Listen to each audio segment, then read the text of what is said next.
force. The Attorney-General, George Brandis, has granted a funding reprieve to legal centres providing services to the poor and vulnerable. Here's National Affairs correspondent Greg Jennett.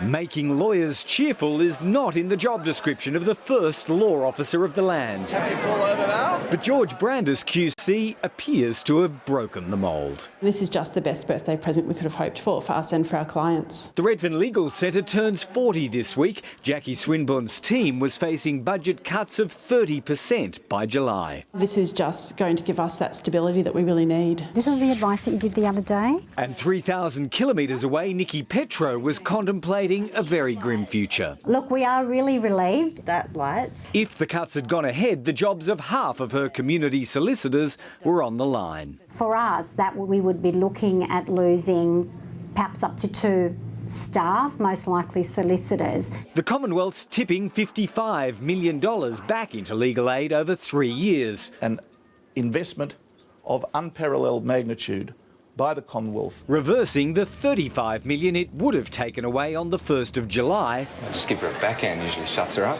And directing the bulk of it towards services for women. We are very proud, but also unashamedly are able to focus this money specifically where it is needed. George Brandis is reluctant to dwell on the cuts or even to call them cuts because they hadn't yet come into force. But for frontline legal services, they were real enough. Several had already shed staff in anticipation of what was coming. At the very least, the attorney's drawing the curtain on a prolonged budget saga. None of these budget decisions are made gladly. They're always made reluctantly. And the client's obviously aware of that. Legal services have lived with the consequences for 3 years. Greg Jennett, ABC News.